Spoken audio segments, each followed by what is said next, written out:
So I'm not quite sure I went in the right direction. And again, we're a little bit limited with the data. Although we are starting to get informational resource department at Mott. But I kind of focused with our program, the respiratory therapy program, and where we're at and where we've been over the last 3 years. So I think Helen, who's on board today, and Shane, who's the clinical director, and myself, we see some good areas that we can delve into that might be beneficial. So I need to get rid of this somewhere. Hold on. All right, the respiratory therapy program, we actually in Genesee County, we've got 3 major hospitals, Hurley, Genesis Regional Medical Center, and McLaren. That's our in-county service area, but we also have our students go to surrounding counties, so McLaren, Lapeer region, which is in Lapeer County, Memorial Healthcare in Owasso, University of Michigan in Ann Arbor, and of course, Sparrow Hospital in Lansing. So I know a little bit of the focus is on Genesis, but this is a big part of this. Is there a way to have me get rid of where it says mute, stop, security participants? Is there a way to minimize that and get it out of my way? I don't think so. I'm sorry. Oh, that's okay. Let me just take a look. Yeah, that's not going to help, I guess. Try bringing your cursor up off of it and see if that helps. Yeah, nope, it's still going to be there, but all right, moving on. So I wanted to include the out-of-county areas because this is where a lot of our students do end up getting their jobs.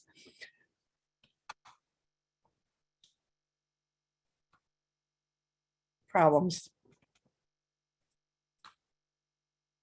Okay. So nationally, our area, the Lapeer, the Genesis, all of this area, if you look at it over the whole amount of the United States, there's 131,531 respiratory therapists in the United States, and that's growing. And what I found is nationally, 62.5% of those are women, and only 37.5% are men. And then as you look down on the slide, you'll see that the Hispanic Latino, 13.8%, Black African Americans, 11%, and Asian, 6.6%. Now in Flint, I feel we have a high, Black or African American population. So you would think that we would have more of a mix in our program.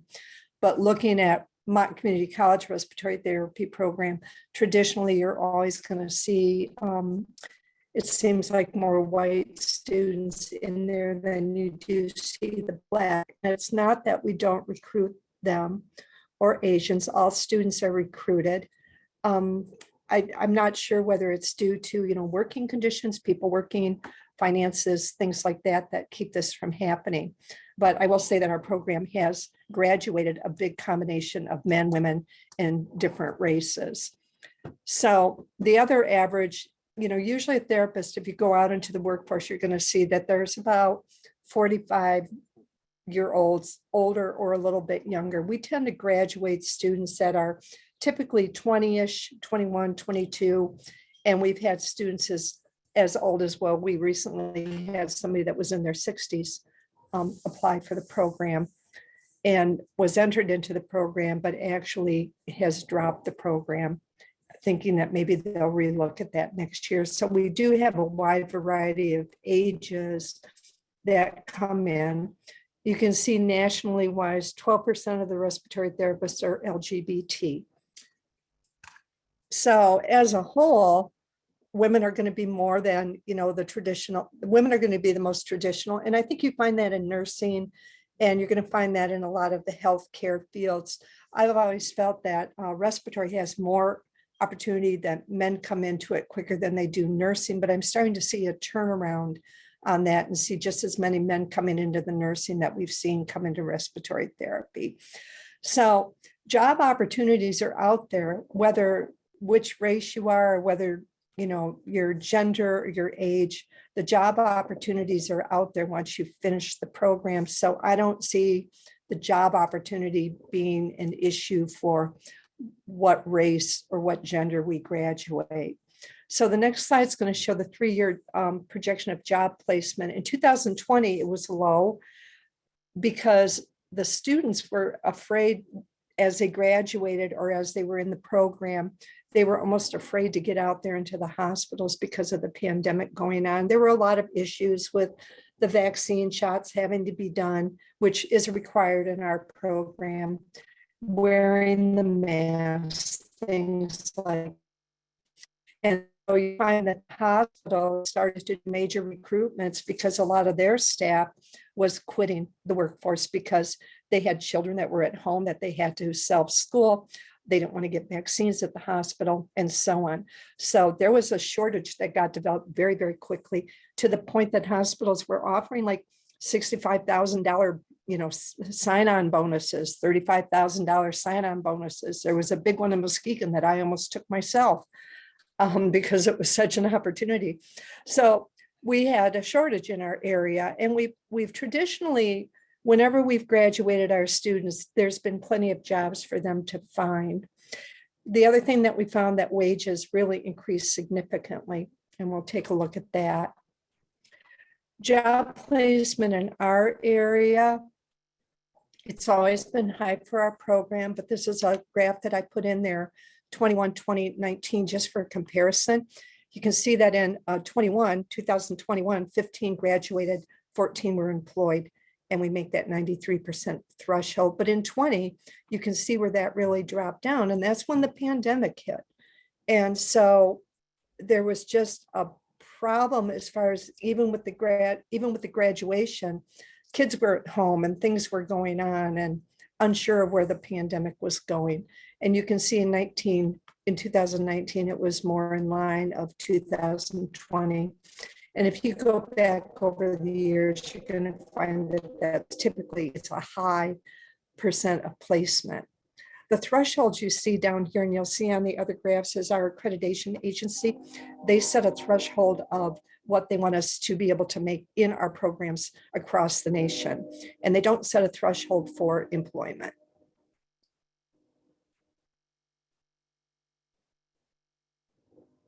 My clicker is not working. So again, stating what I already did, as we relook at that data, we're going to have to look at that as we're going forward, because I think you're going to find more and more therapists are going to retire now that the pandemic's done and they hung in there while they were older. You're going to see that our population 60s, upper 60s is going to start to retire, and so there's even going to be more job opportunities for the people that we graduate. This is just showing you that out of each year of what we graduated and who passed, which is where my cursor is, you can see that the employment was high. So every year that we graduated, the people that graduate have had the opportunity to get those jobs that they wanted. This could vary because people come, people go, and we try and keep track of it yearly. So this is from our yearly stats from our annual reports that we're looking at. Our second year students that are currently in the program, they actually get hired usually in their third or fourth semester as what we call externs or student workers. It's not part of their clinical. They're actually hired from the hospital. So typically what will happen is these students get hired, and upon graduation, as long as they're passing their board exams, they maintain their jobs in most cases. Not all of the hospitals do that, especially Hurley that calls them externs. They will let them graduate, and then they'll see if those full-time FTE positions are open for them to take a position in that way. But that also opens up the door for the students that are currently in the program to replace those externs. So it's a unique program because of the fact that they can start working in the field about the third semester into the program. This is just showing our board, everybody that's gone through the program, and I can go way, way farther back from 2018, and now no, Helen will agree with me. We have had 100% pass rate on the board exams to maintain or obtain licensure of 100%. So you can see 18, 19, 20, 21. We at 100% for getting their board exams done to obtain their license, which puts them right into the workforce. So it's been a great opportunity there. Enrollment, just a little bit on that. You can see we typically will enroll 24 students, and you can see that it's a little down here. So 2019, you see we had 24. Several dropped out, and we had a retention of 83. The threshold from our accreditation agency, which is COARC, is 70%. So we're well above the threshold that we need. In 2020, though, you see that we only admitted 17, and that was because spacing issues during the pandemic. Everybody had to be 6 feet apart, and different precautions had to be made. So we chose not to bring in a full cohort.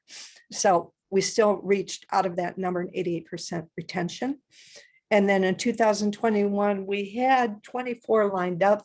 We ended up with 22, and the retention was 91%. So well over our threshold. And again, I mentioned down by this that the job opportunities, the positions open up almost every year as graduates are graduating, there's positions open. This is just current data on our program. So you can see here's our retention again, but it gives you a better idea across the board. But the job placement is what I wanted to focus on in satisfaction. So 23% in 2021, 67%, back up to 87. So this was an area of problems for us. So the employee satisfaction, which I think is important as we work through this process, is we want a graduate that is skilled in intensive care, general care, patient care, everything. And we want the employers in our areas to be very pleased with that. And typically they are. So you can see we have 100% going across the board until we get to 2020. And I have to attribute some of that for the fact that we had to go online. And you can see down on the red, I have, you can't teach ventilators and intensive care effectively online. They have to be able to touch the equipment and be there. So some of the students that graduated in 20 and came into the workforce, they were a little greener than what they normally are when hospitals bring them on board. Now, the graduate satisfaction with the program, however, and how that ran, you can see was high percentages all the way across the board. And just some facts, the median pay for respiratory therapists now, it's gone up tremendously. And Helen, I don't know if you've seen this or not, but they're mapping it out nationwide at 61,000. I know when we first started this project with you guys, that I think you were saying in the 26 to 30,000. So life wages have obviously gone up tremendously. Now our students that get hired, they're at a lower wage, maybe $22, $23, but there's a shift differential and an overtime that they get that boots them up to maybe 24, 25.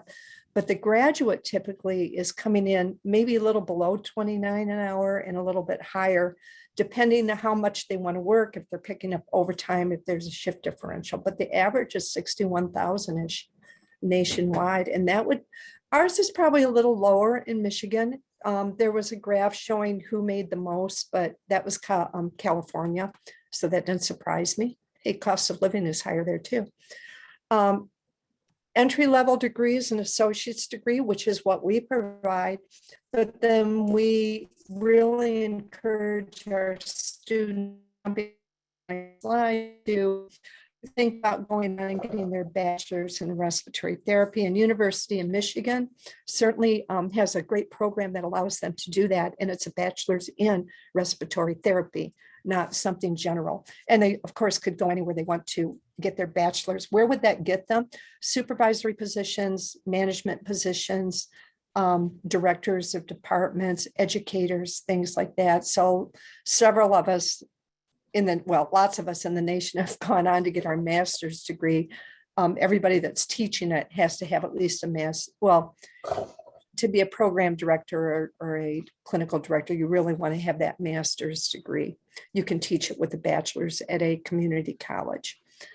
Number of jobs, this is a projection for the nation, 135,800.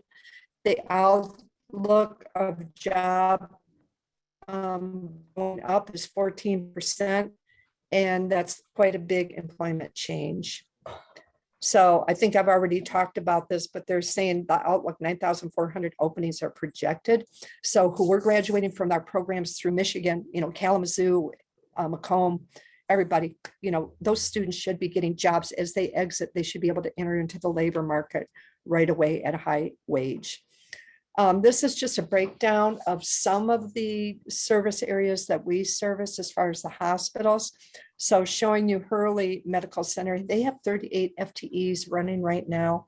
And right now they have 5 FTEs posted. They're anxious for our students to graduate coming up. I didn't get Genesis. McLaren is 22 and they have 8 FTEs posted. And there's also part-time and casual posted for all of these. Memorial just got back. They have 14 FTEs that are running right now.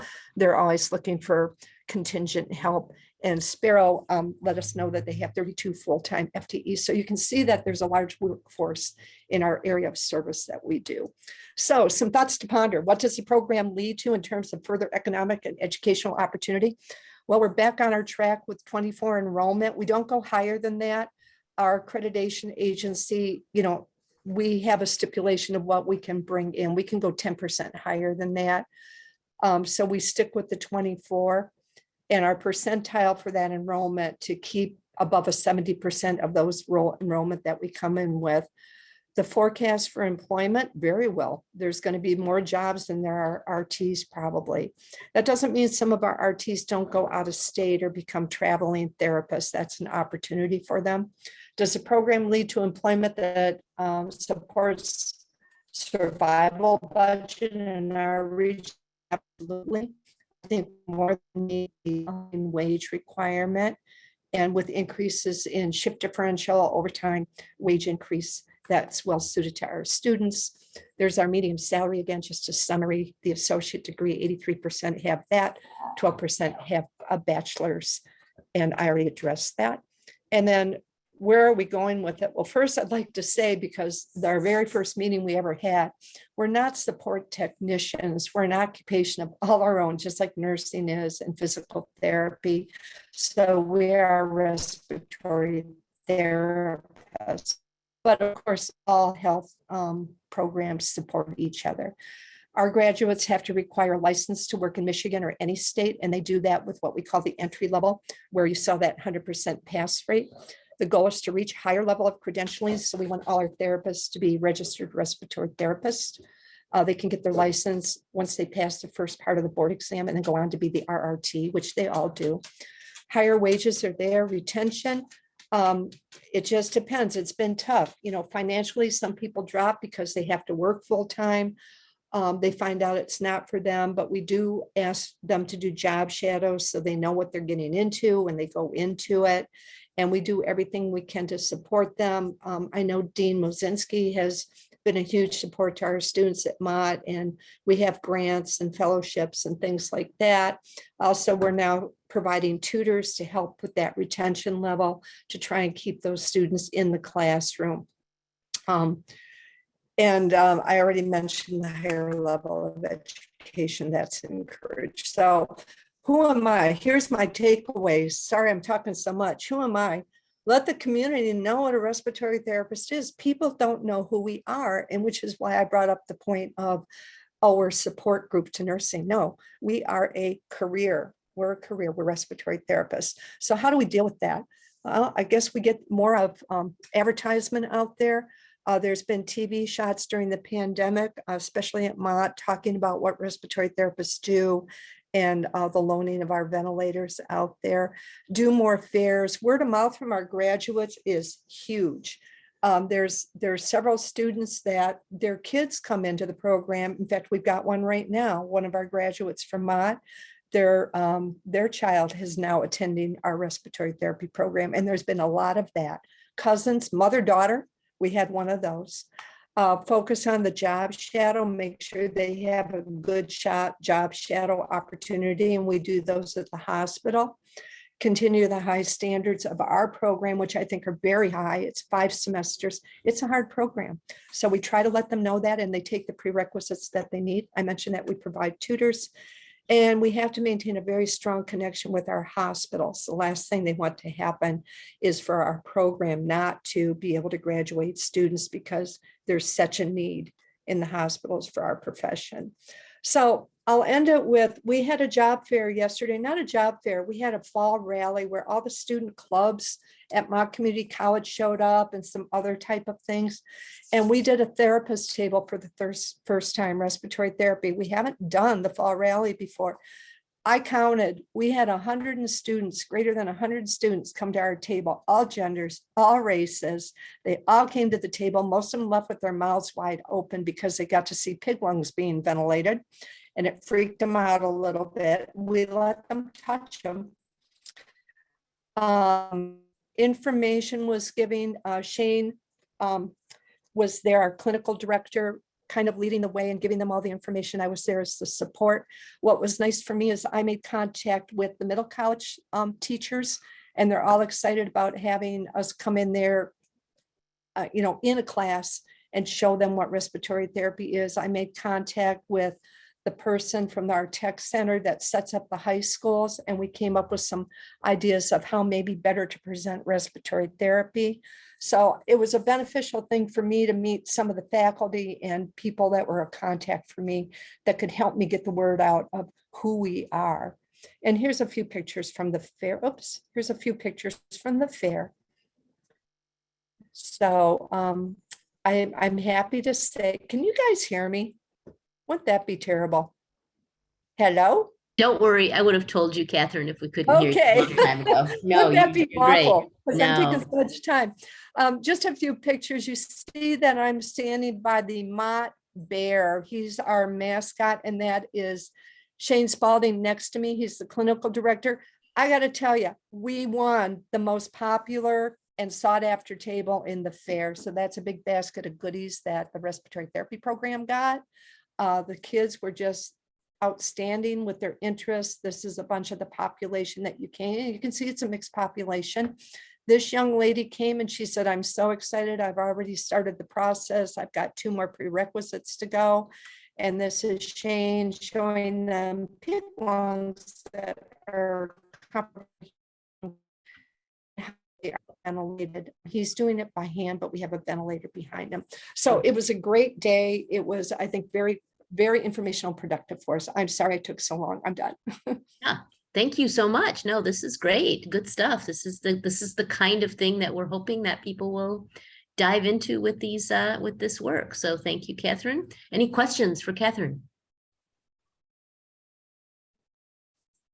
And I just want to say, I know you came into this with a lot of trepidation about what kind of data and what kind, how you'd put a presentation together, and I did. You did a good job. This is, it's exactly what we were looking for. So thank you. Thanks for the work that you put in. Well, thank you. Well, it helped when we met you guys, one-on-one, two-on-two, whatever we did, Rebecca and I, and then we, were able to meet with you guys. So yeah, that's the best I can do right now for data.